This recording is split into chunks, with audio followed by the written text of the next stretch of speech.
Hey, JK here. I want to thank you for sharing part of your day with me. For day 22, we head to the Big Apple to talk about the New York Mets, who were fourth in the NL East with a record of 75 and 87 with a negative 12 run differential. Overall, the Mets were a pretty disappointing team. However, when you look at the stats for these top three players, you're not going to be as upset, especially if they were on your fantasy team. Mr. Francisco Lindor led the team in at-bats, runs, doubles, stolen bases. Mr. Pete Alonso led the team in home runs, RBIs, total bases, strikeouts, and also slugging percentage. And Brandon Nimmo led the team in hits, triples, walks, batting average, on-base percentage, and on-base plus slugging. Again, the team overall was a pretty big disappointment, both in the batting and also in the pitching. But one of the biggest disappointments, letdowns, the guy who was drafted so high, or higher than probably should have been, the reigning batting champ, Mr. Jeff McNeil. He had a superb 2022 with a .326 batting average and other counting stats that were not achieved in 2023. His batting average dropped to .270. No, .270 is not bad, but compared to .326, that's not anywhere where you want it to be. So he lost all of this momentum, I guess you could say. He just wasn't the same guy. He did have second and shortstop eligibility, I think outfield as well, so he was versatile, but he wasn't doing anything for your team because other than his batting average, again, the counting stats weren't there. He wasn't producing enough to be as high a pick as he probably went for. Someone else who was disappointing, and I don't know if it was luck, age, all injury, whatever it was, Starling Marte. All of his stats dropped, except for stolen bases. He did have 6 more stolen bases. He did miss a lot of time because of injury, so he is on the wrong side of 30. He's been very productive everywhere he's gone, mostly with the Pirates, but hopefully this will be a resurgence year, especially with the stolen bases. He did improve by 6 like we talked about before. However, everything was in his favor to improve even more. So hopefully those 24 will just increase, but not the week he's playing against me. Someone else who was a disappointment was Eduardo Escobar. Signed and pegged as the starting third baseman, Escobar only played in 38 games and amassed a total of 4 home runs and 45 total bases. 16 of those bases came off of the home runs, therefore there were 31 other bases compiled in the 34 other games. That's not doing a whole lot, man. That's like a single every game and a double thrown in here and there. A triple if you're lucky. I doubt it. But in any case, that is the production that is going to get you overtaken by a rookie. And that's exactly what happened. There were some other contributing factors to the failure of the Mets, including Pete Alonso's low batting average, Francisco Lindor's uptick in strikeouts, the lack of walks from Francisco Alvarez, and the lack of stolen bases from Brandon Nimmo. All of these contribute to just a bad overall year. A year with such high expectations, especially when we get to the pitching staff. You would have thought this team could have, should have, and would have gone to the playoffs, potentially even the World Series, had they all been healthy and produced like they should have or were expected. Now, there's some excitement for the team. Lindor's always going to be exciting because of his plays. Obviously, he plays defensively, but also because of his bat. Pete Alonso's going to get his home runs. Francisco Alvarez is a great backstop. He's young. He's got power. He's only going to get better. Brandon Nimmo seems like he's been there for years and years and years. So there's some excitement on the offensive side of this. There are some new guys coming up. So I'm not saying there are no bats in the Mets lineup, because there certainly are. However, the pitching might be another story. There was a lot of hype coming into last year with Kodai Senga's signing, and he led the team in pretty much everything except for WHIP. However, Justin Verlander only had 16 starts, and he led the WHIP. So, Kodai Senga really came in, took over, and now this year he's hurt. He's going to be shut down for a little bit. We're going to get to that in a minute. Let's get back to the hold. Brooks Raley and the saves, Mr. David Robertson. Now keep in mind, Robertson was traded at the midway point in the season, and no one was able to overtake him. They came close, but no one was able to overtake him in saves. Let's get back to the pitcher rotation. It was very clear they did not meet the expectations. They were set far too high, but when you come in with Kodai Senga, one of the top overseas pitchers coming in, when you have Justin Verlander, when you have Max Scherzer, you're expected to make the playoffs, expected to go far, expected to have a very low team ERA, very low whip, high strikeouts, but that's not exactly the case. Again, Kodai Senga did his part. Verlander was only there for 16 starts, and he looked good. Not dominant, but he looked good.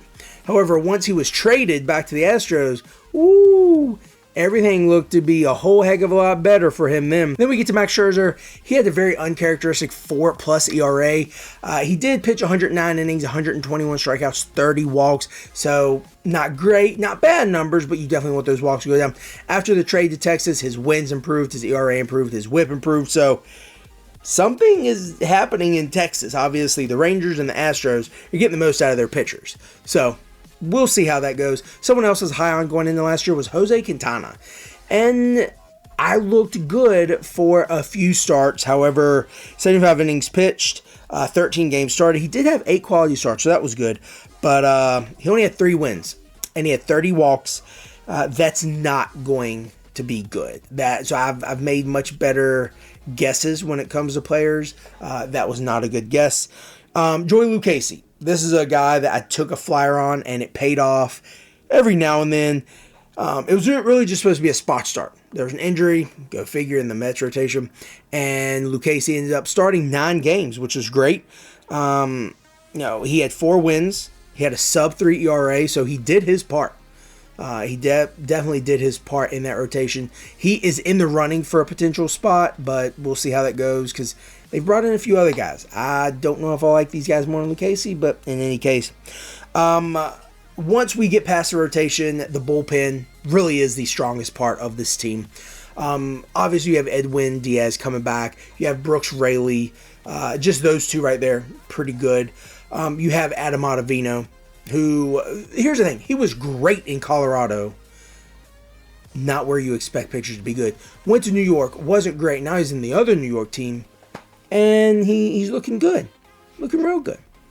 But in any case, it's frustrating because he did well for the wrong New York team, or is doing well for the wrong New York team.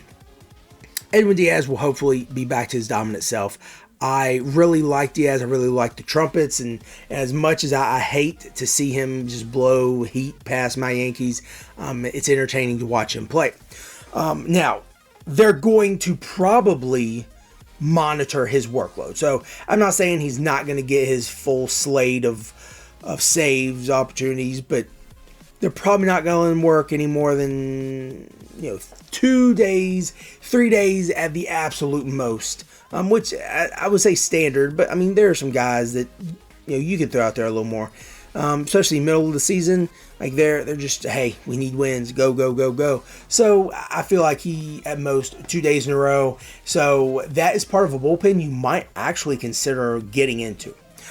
Speaking of getting into the arrivals to get into a Mets uniform, pretty long. Some of the bullpen help I talked about, Jorge Lopez. Now, I really liked this guy when he was with the Minnesota Twins. He did very well. Started off the year,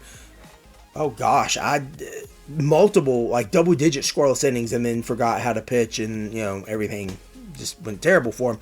But in any case, he was an addition. They also added Jake Diekman. Jake Diekman is a guy that he has experience in bad bullpens. So now that he's actually part of a good bullpen, watch out. This bullpen is one you want saves and holds from. Guarantee it. Going to be one of the best bullpens. Some of the pitching help they got was Luis Severino, former Yankee. They also pulled in Adrian Hauser.